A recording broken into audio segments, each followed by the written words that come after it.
Stepping aside just from the question of accounting standards and looking at the value of reporting and accounting within entities particularly, but also to other parties.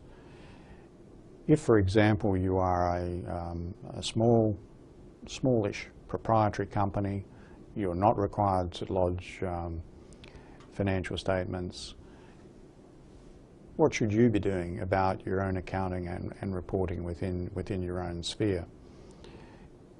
On the one hand, you could take a very simple view of this, that the corporation's law requires you to have adequate books and records, and a basic set of accounts every now and again will be part of complying with that requirement.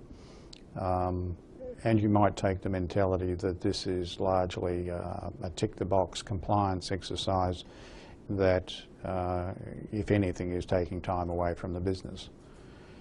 That's one mentality. I think the other mentality is to look at what we are trying to do in general purpose financial reporting and think about what can be learned from that and how useful it might be within a business. For example, financial instruments are thought to be a very complex part of general purpose financial reporting, and they can be. It is possible to have some very structured, difficult, sculptured circumstances in which determining the correct accounting is quite difficult.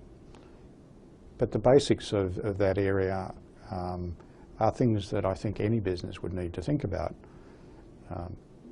Every business will have financial instruments of some sort. They'll have receivables or payables, which are plain vanilla financial assets and liabilities, and the accounting for those is no different than you would be familiar with from the viewpoint of your mortgage on your own house. So there's nothing particularly complicated there. But as soon as you start to enter into other types of instruments, you really do need to pay attention. There is nothing to stop a small business actually holding almost inadvertently a derivative that could spell the end of the business. We've certainly seen examples of small entities with fairly exotic derivatives, sometimes blissfully ignorant of how exotic they are. But just as a large business can be blown out of the water with a derivative, so too can a small one. So when you're managing a business, you need to understand how a derivative works, how you might actually become involved with one accidentally, and what you should be thinking about over time while you hold it.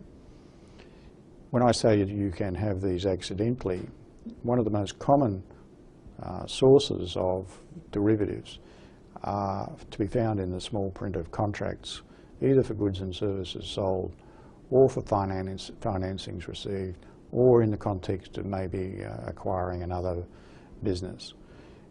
Quite often those sorts of clauses that constitute derivatives are actually sewn in by lawyers just to cover off on some unlikely prospects, and therefore they're not paid much attention. Well, at the other end of life in the large companies, those same sorts of clauses were the clauses behind why banks have got enormous problems with credit risk derivatives that previously were thought to be the source of a lot of money and no risk. They turned out to be anything but riskless. So there is something to be learned even at the most complex end of life. The broad message that I would give to you is, no matter how arcane accounting standards might seem to be to you, they are being driven by a desire to reveal the economics of a business. So if you're not broadly following the thoughts that are in those requirements when you're thinking about your own informational needs, implicitly you're ignoring some aspect of the economics of your business. Is that good management, would be the question.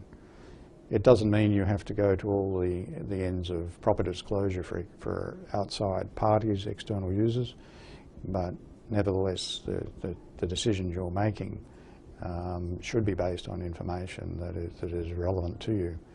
And there will not be too many parts of the core of individual accounting standards that are not relevant to that thinking.